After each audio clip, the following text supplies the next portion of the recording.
Hello दोस्तों, welcome to sleepy classes. आज की फ्यू मिनट सीरीज में हम डिस्कस करेंगे एक रिपोर्ट जो कि फाइनेंस और बायोडाइवर्सिटी इनिशिएटिव द्वारा दी गई।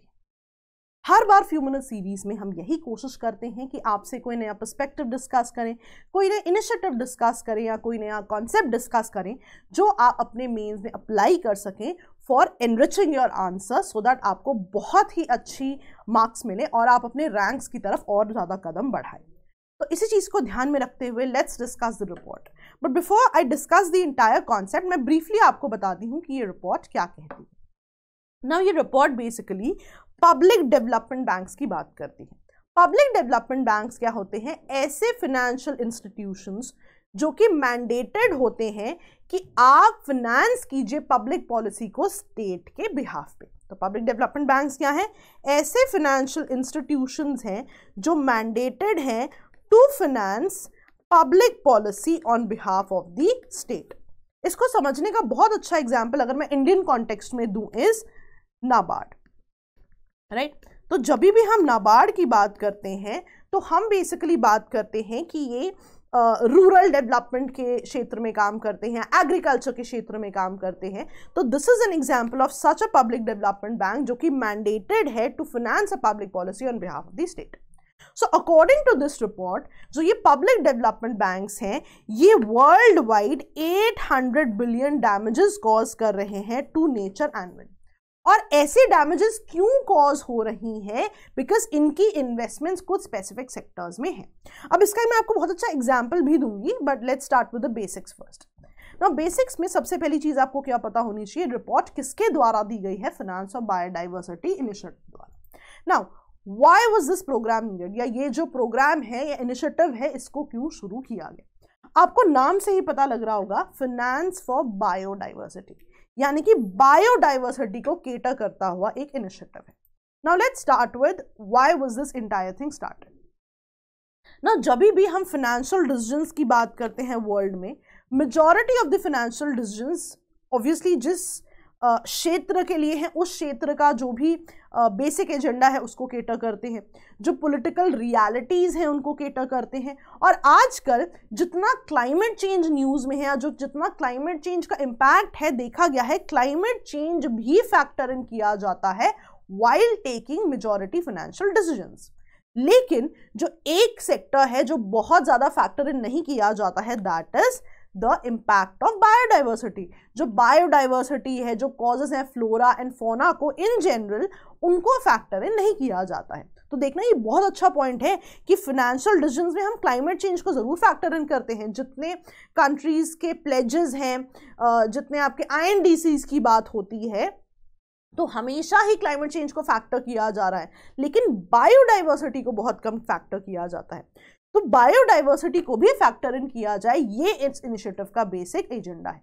तो 2019 में इस इनिशिएटिव की शुरुआत हुई, जिसका बेसिक एजेंडा क्या था कि जब भी कंट्रीज फाइनेंशियल डिसीजन मेकिंग की बात करें तो बायोडाइवर्सिटी को बहुत ज़्यादा जो है महत्व दिया जाने लगे, सो दैट जो भी ग्लोबल फाइनेंस है दुनिया में वो कहीं ना कहीं नेचर की conservation and restoration, biodiversity in terms of flora and fauna की कॉन्जर्वेशन और रिस्टोरेशन पर जो है काम करे।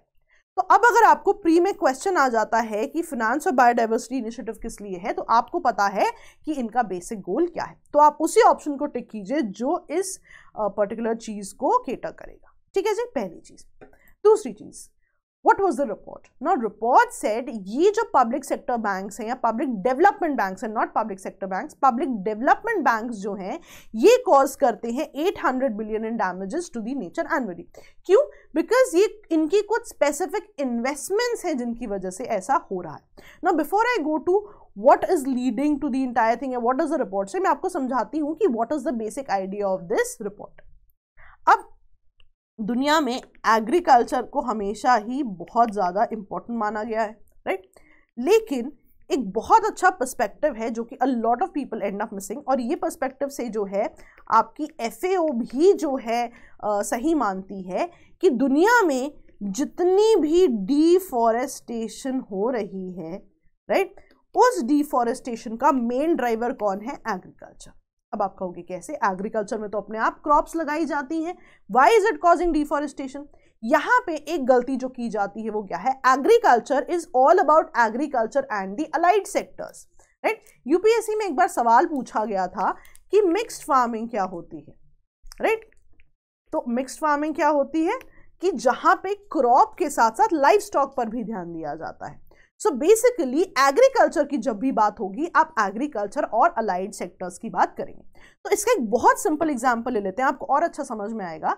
अगर हम एग्रीकल्चर से एसोसिएटेड अलाइड सेक्टर्स की बात करें, one of the allied sectors would be live stock, है ना। जब आप कैटल्स की बात करते हो तो जो आपकी मीट इंडस्ट्री है, मीट प्रोसेसिंग इंडस्ट्री है, उनको इन कैटल्स की बहुत ज्यादा जरूरत होती है।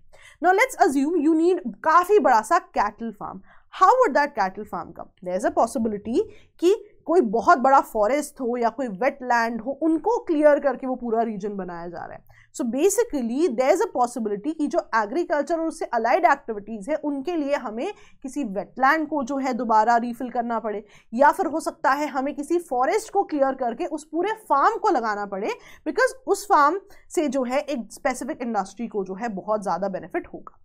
तो इस रिपोर्ट के अनुसार ये जो बैंक्स हैं ये बहुत सारी ऐसी इंडस्ट्रीज में जो कि looks like nature based services, for example agriculture में इन्वेस्ट करते हैं। लेकिन कहीं ना कहीं जब आप एग्रीकल्चर में इन्वेस्ट करते हो, ये जो डिफॉरेस्टेशन होगी इससे जो बायोडाइवर्सिटी पे इंपैक्ट होगा उसको फैक्टर इन नहीं किया जाता। और क्योंकि फैक्टर इन नहीं किया जाता तो देखा जाता है कि जहां पर भी ये डिफॉरेस्टेशन हो वहां पे बहुत ज्यादा फ्लोरा फौना का नुकसान हो सकता है, राइट। सो ये आपका एक बेसिक एग्जांपल था। नाउ यू हैव अंडरस्टूड कि किस तरह की इंडस्ट्रीज में they are investing so that आपको $800 बिलियन इन डैमेजेस हो रहा है ना। आपको यहां लग सकता है कि एग्रीकल्चर में इन्वेस्ट करना तो is should be the priority. हम कितने सारे आर्टिकल्स पढ़ते हैं इस बारे में, definitely yes, but this is also sort of perspective जो कि इस रिपोर्ट ने दिया है। एंड किसी क्वेश्चन में जो है आप इस जो है रिपोर्ट को कोट करके इस पर्टिकुलर इनिशिएटिव को या इस पर्टिकुलर जो बात कही है उन्हें भी फैक्टर इन कर सकते हैं। नाउ लेट्स से कि what does the report exactly से। तो बैंक्स कहते हैं या रिपोर्ट कहती है बैंक्स जो हैं फूड इंडस्ट्री यानी कि एग्रीकल्चर में इन्वेस्ट करते हैं, माइनिंग में भी इन्वेस्ट करते हैं। पर ये नहीं देखा जाता कि लेट्स से आपको माइनिंग करनी है तो कितना ज़्यादा आपको हो सकता है लैंड में पोल्यूशन हो जाए, जो माइनिंग के जो भी लेट्स से कुछ भी अफेक्ट्स हो सकते हैं इन टर्म्स ऑफ पोल्यूशन। तो वो पोल्यूशन जो है क्या करता है, let's say local water supplies को जो है अनहेल्दी बना सकता है। तो अल्टीमेटली ऑल्दो माइनिंग से हो सकता है बहुत ज्यादा रेवेन्यू जनरेट हो, इसलिए बैंक ने उसमें इन्वेस्ट किया, लेकिन उससे जो अल्टीमेटली बायोडाइवर्सिटी पे इंपैक्ट होगा वो फैक्टर नहीं किया गया। सिमिलरली अगर हम इंफ्रा की बात करें, बैंक्स बहुत ज्यादा जो है इंफ्रा पे इन्वेस्ट करते हैं बिकॉज इंफ्रा जो है इवेंचुअली रेवेन्यू भी जनरेट करता है। लेकिन what is not factored in is कि उस इंफ्रा की क्रिएशन के लिए कितनी लैंड क्लियर की जाएगी, और जो लैंड क्लियर कर जाएगी उसका फाइनली जो बायोडाइवर्सिटी वाला इंपैक्ट है वो फैक्टर इन नहीं किया जाता। इसीलिए दुनिया में $800 बिलियन का नुकसान एनुअली हो रहा है इन टर्म्स ऑफ बायोडाइवर्सिटी। आप हमेशा क्लाइमेट चेंज की बात करते हैं लेकिन बायोडाइवर्सिटी को फैक्टर इन नहीं करते। This is what the entire report is all about. और इसका बहुत अच्छा एग्जाम्पल भी देते हैं वो कि बहुत सारे ऐसे public development banks, for example India की बात करें तो नाबार्ड, चाइना की बात करें तो एग्रीकल्चर डेवलपमेंट बैंक एग्रीकल्चर पे फोकस करता है। इनका बेसिक एजेंडा ही है कि एग्रीकल्चर पे फोकस किया जाए। इनकी पूरी बैलेंस शीट्स, इनका पूरा इन्वेस्टमेंट एग्रीकल्चर पे है।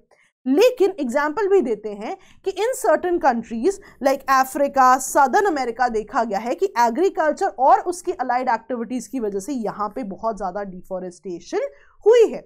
सो कहीं ना कहीं although these banks were mandated by the state कि आप इन सेक्टर्स में इन्वेस्ट करें, they did not factor in the cause of deforestation, the cause of biodiversity loss, and there was a loss. और ये कुछ रीजन स्पेसिफिक एग्जाम्पल भी देते हैं कि अगर आप इन जनरल देखें तो एशिया और अफ्रीका में इसका इम्पैक्ट ज़्यादा देखा गया है। और आपके लिए द मोस्ट इंपॉर्टेंट थिंग भी, जब आप G20 कंट्रीज की बात करेंगे तो चाइना और इंडिया पर भी इसका इम्पैक्ट देखा गया है। तो कभी भी आपको बायोडाइवर्सिटी पे क्वेश्चन आए तो आप डेफिनेटली जो है इंडियन कॉन्टेक्स्ट में इस पर्टिकुलर रिपोर्ट को जो है कोट कर सकते हैं। आपका आंसर लीप्स एंड बाउंड से जो है बहुत ही अच्छा हो जाएगा। ठीक है जी, चलिए नाउ इसका वे फॉरवर्ड भी देते हैं कि what should be done two factor in the biodiversity part. ठीक है। सो अगर आपको ऐसा भी क्वेश्चन आ जाता है, लेट्स से कि अभी तो हम क्लाइमेट चेंज बायोडाइवर्सिटी की टर्म्स में बात करें, what if you get a question in economy कि रोल ऑफ बैंक्स क्या होना चाहिए in terms of climate change, in terms of biodiversity, तो आप इन बेसिक पॉइंटर्स को जो है वहां पे कोट कर सकते हैं। तो सबसे पहला पॉइंट वो क्या कह रहे हैं कि बैंक्स के लिए जरूरी है कि वो नेचर और बायोडाइवर्सिटी को भी फैक्टर करें अपनी स्ट्रैटेजी और इन्वेस्टमेंट पॉलिसीज में। और नेक्स्ट पॉइंट वो क्या कह रहे हैं कि अपनी बैलेंस शीट्स को वो टेस्ट करें कि नेचर रिलेटेड रिस्क से कितनी ज्यादा जो है स्ट्रेस बैलेंस शीट्स ले सकती हैं। थर्ड पॉइंट वो क्या कह रहे हैं कि बहुत ही ज्यादा जरूरी है कि जो नेचर का इंपैक्ट है on different projects, different portfolios, different sectors, उनको भी डिस्क्लोज किया जाए। हमें तो पता ही नहीं है कि बैंक्स जो इन्वेस्टमेंट्स कर रहे हैं in different sectors like agriculture, mining, infra, उनका बायोडाइवर्सिटी पे क्या इंपैक्ट है। तो जितना बैंक्स के लिए असेस करना जरूरी है उतना ही जरूरी है डिस्क्लोज करना कि what should be the impact. Next, बहुत जरूरी है कि आपने असेस कर लिया, आपने डिस्क्लोज कर दिया, लेकिन बैंक्स अपनी इंटरनल कैपेबिलिटी पर भी काम करें to mitigate such risk. So basically बहुत जरूरी है कि बैंक्स अपनी सेफ गार्ड्स पे काम करें, ड्यू डिलिजेंस करें इस पूरी की पूरी जो मैकेनिज्म है उस पर। तो ये कितना ही नया सा पर्सपेक्टिव था कि ऑल्दो बैंक्स को हम चाहते हैं आप एग्रीकल्चर में इन्वेस्ट करें, हम चाहते हैं बैंक्स इंफ्रा पे इन्वेस्ट करें सो दैट आपकी कंट्री का इंफ्रा हो और आपकी कंट्री की इकोनॉमिक ग्रोथ हो, और हम कहीं ना कहीं क्लाइमेट चेंज का भी पॉइंट फैक्टर इन करते हैं, लेकिन हम भूल जाते हैं is the impact on biodiversity. तो कभी भी आपको बायोडाइवर्सिटी पे क्वेश्चन आए आप इस रिपोर्ट को कोट कर सकते हैं। क्लाइमेट चेंज पे you will have to see what sort of question comes, but this can be quoted. Climate finance पे बात आती है, वहां पर भी आप किसी तरह से इसको यूज कर सकते हैं। एंड इकोनॉमी में जैसा मैंने कहा रोल ऑफ बैंक्स पे कभी कभी क्वेश्चन आ जाता है और हमारे पास पॉइंट्स ही नहीं होते। लेट्स से आपको आ सकता है ब्लूप्रिंट चार्ट कीजिए बैंकिंग सिस्टम के लिए कि वो किस तरह से क्लाइमेट चेंज और बायोडाइवर्सिटी को फैक्टर इन कर सकती है, तो आप इस वे फॉरवर्ड को यूज कर सकते हैं। या लेट्स से आपको एसेज आ जाते हैं, एसेज के लिए तो बहुत ही बढ़िया पॉइंट्स है। आपको बायोडाइवर्सिटी पे, क्लाइमेट चेंज पे एसेज आए तो आप क्लाइमेट चेंज पे लिखिए कि हम क्लाइमेट चेंज में इश्यूज क्या है कि हम क्लाइमेट चेंज को फैक्टर इन करते हैं बट जो बाकी सेक्टर्स एसोसिएटेड है लाइक बायोडाइवर्सिटी वो फैक्टर इन ही नहीं होते। ठीक है जी। और आप बायोडाइवर्सिटी में पॉइंट लिखिए कि बायोडाइवर्सिटी फैक्टर इन नहीं होता लेकिन क्लाइमेट चेंज जो है फैक्टर इन किया जाता है डिफरेंट डिसीजन मेकिंग में। तो आपको पॉइंट सारे पता हैं, you will have to use these points according to the question. ठीक है जी। So I hope you understood this new perspective, और क्योंकि अब इसके साथ एक रिपोर्ट है तो बहुत ही ज्यादा ऑथेंटिक हो जाता है जब इस पॉइंट को आप अपने एग्जाम में कोट करेंगे। तो आई होप कि किसी ना किसी तरह से आप इन पॉइंट्स को नोट कर रहे हैं और अपने आंसर्स में जो है इनका यूज़ भी करेंगे। इसी कोशिश के साथ हर हफ्ते हम आपसे मिलते रहेंगे। ऑल द बेस्ट दोस्तों, keep revising, keep studying, bye bye.